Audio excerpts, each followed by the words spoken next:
El miércoles los militares tomaron el poder en Zimbabue y confinaron al presidente Robert Mugabe, de 93 años, que hace 37 años está en el poder. Lo confinaron a su casa. Ayer hizo una reaparición. No queda claro todavía qué clase de negociación están haciendo. Esto ocurrió luego de la salida del gobierno del vicepresidente y se suponía que quien iba a heredar el poder era la mujer de Mugabe. Escuchamos a algunos de los protagonistas.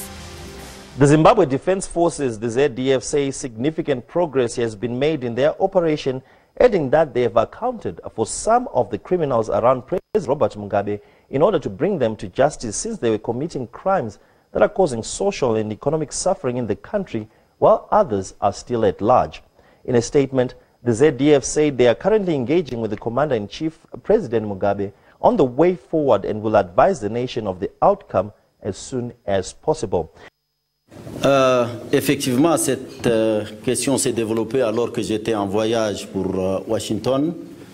Nous avons suivi de très près l'évolution. Les militaires ont affirmé qu'il ne s'agit pas d'un coup d'État. Et vous savez, au niveau de l'Union africaine, nous sommes contre tout changement anticonstitutionnel. Ça, c'est un principe sur lequel nous insistons. Et aucun renversement d'un régime constitutionnel par la voie des armes, que ce soit militaire ou rébellion. Because of the age, people are suffering. Vanhu vari kutambudzika, mumwe ari kuita sei? Because of this age, hapana chimwe chinhu chaachambofunga kuti amboita sei. Ini ndinoitsikira, and I was to support army.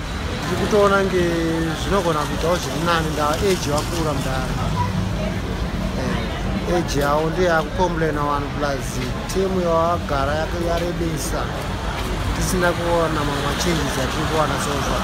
I trying to use the constitutional route because obviously a coup attracts the attention and sanctions from SADC, from the African Union, from the international community. But to all intents and purposes, this is a military takeover, which is likely to lead to a transition. Whether or not this transition will be democratic or not is another question altogether. Zimbabwe should be a land of equal opportunities for all who call it home, not for few selected individuals or a group.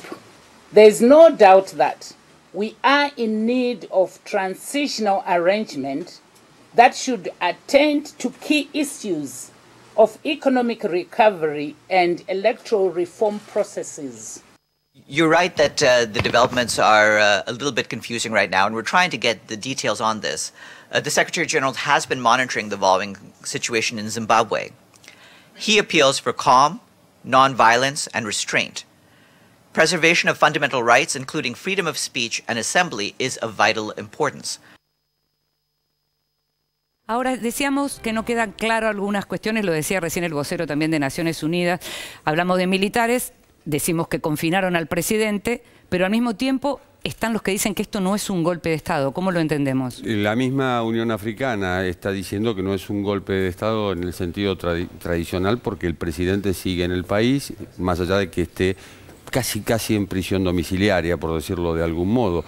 El asunto es que la Unión Africana, que es el partido de Mugabe, iba a realizar un congreso extraordinario en diciembre. En ese congreso extraordinario le iban a pedir a Mugabe que diera un paso al costado y que cediera el poder. ¿A quién? Al vicepresidente. El vicepresidente que hoy está en Mozambique.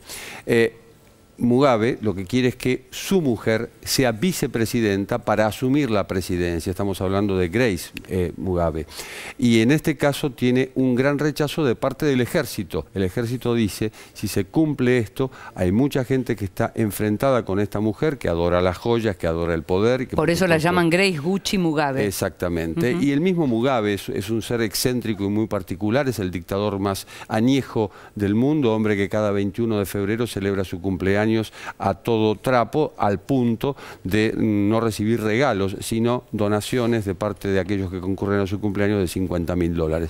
Ese es el personaje que hoy está en su casa y que, en cierto modo, deberá decidir si el vicepresidente que se fue a Mozambique puede volver a asumir la presidencia o se insiste con su mujer y esto crea una rebelión dentro de su partido, que es la Unión Africana. Mnangagwa se llama el vicepresidente, que es el que fue expulsado del gobierno, y Grace tiene 40 años menos que su marido, y lo que insisten es que efectivamente su idea era heredarlo. Raúl. Y que por otra parte se dice de la mujer de Mugabe que representa un sector de esa generación del mismo partido, del mismo sector político, del oficialismo, digamos, ¿no? El tema, hay algunas claves en esto que generan interrogantes. El desplazamiento del vicepresidente provocó la reacción de los militares. Sí. Salieron a apoyarlo, a respaldarlo. Ahí también se mezclan las cuestiones de héroes de la independencia, sí, de 30 y pico años atrás, y presidentes que se convierten en dictadores, digamos, sí, en funcionarios muy duros. Esta cuestión de la cuestión generacional, y además está el tema de sectores de la oposición que prácticamente fueron barridos de elecciones, como el caso de un candidato. Los nombres son muy difíciles. Los nombres son complicados. Que en 2 elecciones anteriores, que había pasado en segunda vuelta por la violencia que hubo, este candidato opositor no se presentó a la segunda vuelta, prefirió retirarse antes de seguir con una matanza, que era lo que había generado el gobierno de Mugabe. La última elección la gana Mugabe, pero anuncia que en 2018 se va a presentar de nuevo, que esto es lo que provoca. Igual si no la gana, la hace de nuevo. Si no la gana, la organiza de nuevo. 93 años tiene, ¿no? Sí. Claro, esto es lo que generó la disputa por la sucesión. Le quería preguntar a Jorge, ¿qué papel juega Sudáfrica en esto? Porque se habla mucho de, bueno, que Sudáfrica está ahí, atenta, es como si no resuelven ellos, parecía que hay que recurrir a Sudáfrica. Y Jacob Zuma prácticamente es el garante, en este momento el garante de Mugabe y de la estabilidad. Esto dentro de la Unión Africana, además de ser país limítrofe, por supuesto, también tiene varios intereses Sudáfrica en este país, en Zimbabue. Veremos cómo sigue entonces la cuestión en Zimbabue. Nos estamos yendo al último corte y ya volvemos.